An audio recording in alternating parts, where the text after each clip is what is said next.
A very good hello to all my dear 10th class students.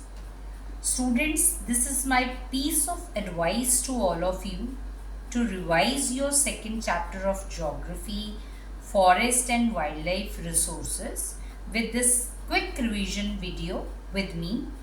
And if you have any doubt, you can ask me in the comment section. So let's start. We have total 7 questions of this chapter. This chapter is very small and this chapter have only 7 questions. And now all of you put down all these questions in your notebooks with me. So let's start with the first question. What is biodiversity or biological diversity? So हमें यहाँ पे क्या करना है? Biodiversity. It is the combination of two words, bio and diversity. Bio means life and diversity means variation. Variation in life is called the biodiversity. And इसके बाद थोड़ी सी definition और है, वो आपने learn करनी है. आपको इसका basic meaning पता होना चाहिए कि what is the basic meaning of this word biodiversity. थोड़ा सा और इसको elaborate करके लिखो. Number 2 is account of flora and fauna in India, कि हमारे कंट्री में कितनी फ्लोरा है और कितनी fauna है. India is one of the richest countries in the world in flora and fauna. हमारे कंट्री में फ्लोरा एंड फाउना जो है वो बहुत है. टोटल वर्ल्ड का 8% number of species are there in our country. ठीक है. और हमारी जो फ्लोरा एंड फाउना है it is well integrated in our daily life also. So we have taken this flora and fauna in life for granted. We have taken this as for granted, but they are under stress now. And nearly 81,000 species of fauna and 47,000 species of flora found in India, and 15,000 flowering plant, and 10% is the recorded fauna and 20% is the of the recorded mammals are on the threatened list. अब threatened list में कौन कौन से animals हैं? mainly cheetah, pink headed duck, mountain quail, forest spotted owl, mahua, one species of grass, habardia, hyptonoria. ठीक है. So this is the account of flora and fauna. The third is the negative factors responsible for depletion of flora and fauna. कि flora and fauna जो है वो क्यों deplete हो रही है? Negative factors का मतलब कि flora and fauna, plants और animals क्यों खत्म हो रहे हैं? What are the reasons? So I have given you 7 reasons of the depletion. सबसे पहला reason तो यही होगा कि forest का use बहुत ज़्यादा है. We are using forest wood, we are using forest leaves, forests are used for rubbers, forests are used for medicines, dyes, food, fuel, fodder, manure. तो अगर हम यूज़ करेंगे तो उसको डिप्लीट भी करेंगे. ठीक है. Number 2, expansions of railways, agriculture, उसका एक्सपेंशन हो रहा है. नंबर 3, माइनिंग एक्टिविटीज़ बहुत हो रही हैं. Number 4, large scale development projects हैं, उसकी वजह से. नंबर 5, बक्सा टाइगर रिजर्व जो है वो माइनिंग की वजह से जो है वो डिप्लीट हो रहा है.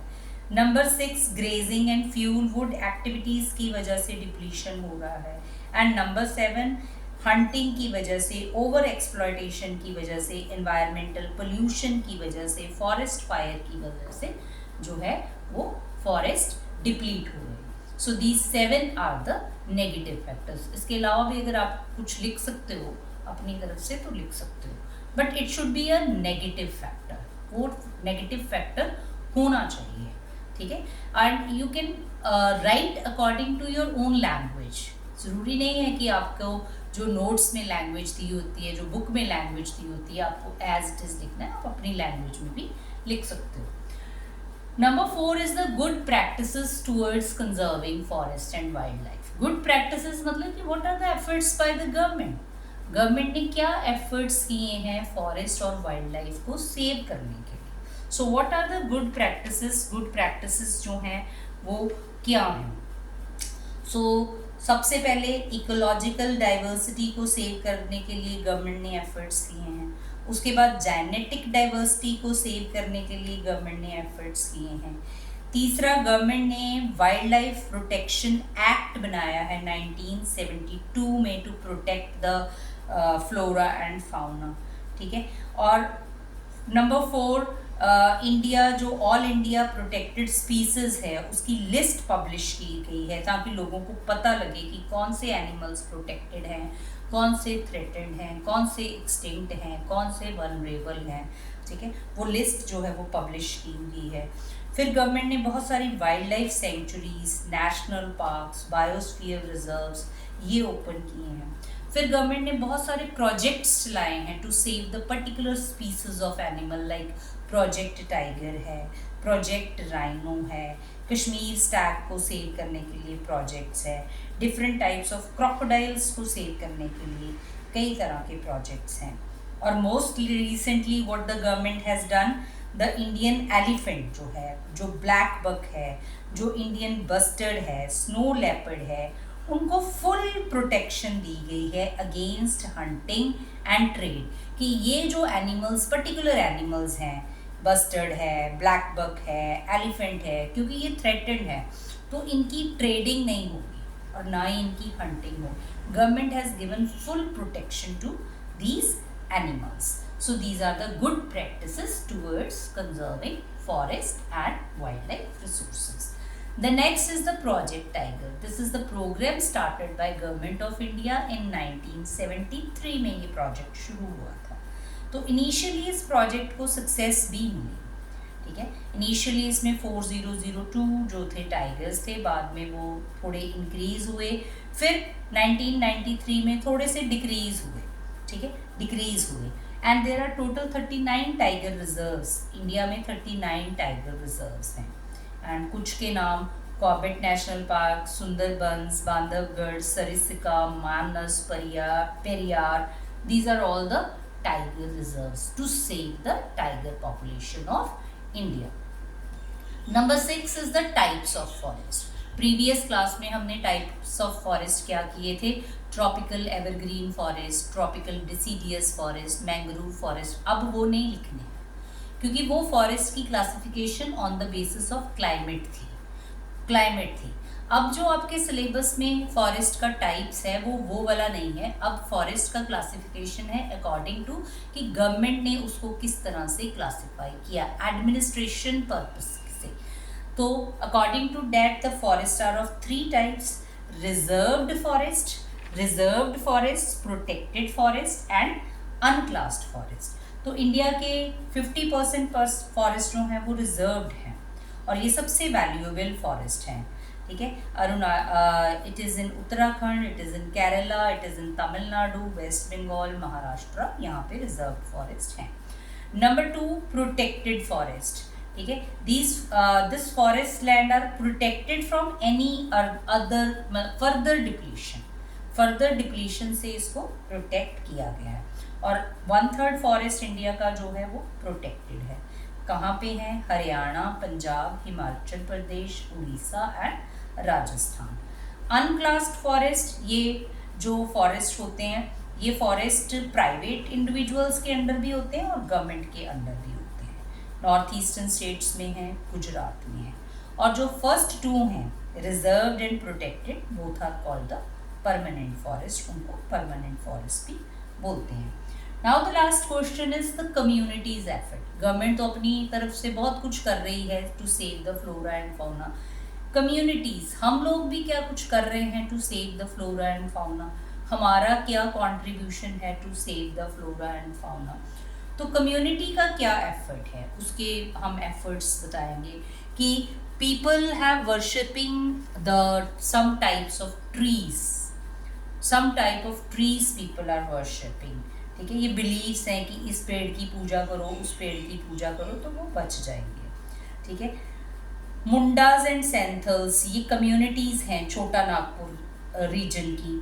यहाँ पे महुआ और कदम्बा पेड़ हैं, इनका आपने साइंटिफिक नेम याद कर लेना। इनकी पूजा की जाती है। उड़ीसा और बिहार में टैमरिंड और मैंगो ट्री की पूजा की जाती है। पीपल ट्री की पूजा की जाती है। बैनियन ट्री की पूजा की जाती है। कुछ टेम्पल्स में मकाउस और लंगूर्स, इनकी पूजा की जाती है। ठीक है। बिश्नोई विलेज राजस्थान है, वहाँ पे नीलगाय, चिंकारा, इन पीकॉक्स, इनको सीक्रेट माना जाता है। ठीक है। उत्तराखंड में Chipko movement by the Sundarlal Bahuguna, ठीक है, टू सेव द ट्रीज को सेव करने के लिए उन्होंने ये मूवमेंट शुरू की। ठीक है। और जो attempts to revive the traditional conservation methods, developing new methods of ecological farmer, कि जो पुराना तरीका है उसकी जगह पे अब नए तरीके अडॉप्ट किए गए हैं to save the flora and fauna. Beej Bachao आंदोलन शुरू किया गया। नवदान्या शुरू किया गया to save the flora and fauna. And last is the joint forest management. ये जो पहले 7 हैं, these are all the total community efforts. ये जो लास्ट वाला है JFM, this is the effort by the government and the community both. इसमें गवर्नमेंट भी है, तभी इसका नाम क्या है, joint forest management. Government and community दोनों ज्वाइंटली मिलके काम करें, तो this is called the JFM। ठीक है। ये सबसे अच्छी एग्जाम्पल है to involve the local communities in the management and restoration of degraded forest. और ये प्रोग्राम कब, ये जो लास्ट वाला प्रोग्राम JFM है, ये 1988 में ओडिशा में स्टार्ट किया गया, when the state passed the first resolution for JFM। So students, this is all about your second chapter. इसमें 7 ही क्वेश्चंस हैं। इसके अलावा कुछ डिलीटेड पोर्शन है इस बार ही थोड़ा सा। ठीक है। उस डिलीटेड पोर्शन में बेटा मेनली जो है वो क्वेश्चंस हैं, वो कौन से आते हैं, मैं आपको बताऊं कि एशियाटिक चीता, उसके ऊपर नोट। ठीक है। How can we classify forest on the basis of IUCN के अकॉर्डिंगली हम फॉरेस्ट को किस तरह से क्लासीफाई करते हैं। हिमालयन यू एक type of species of tree है, ये थोड़ा सा पार्ट जो है वो डिलीटेड है। And this is my piece of advice to all of you, इसको भी थोड़ा सा रीड कर लेना, क्योंकि रीडिंग करने से क्या होगा, नॉलेज इंक्रीज ही होगी, डिक्रीज नहीं होगी। थोड़ी सी reading, this is the important part which is included in your syllabus. Some part is excluded because this is the first time, तो तुम उसको भी थोड़ा सा उसको भी रीडिंग कर सकते हो। नहीं करोगे तो भी चलेगा, बट अगर कर लोगे तो it will increase your knowledge, right. Thank you very much.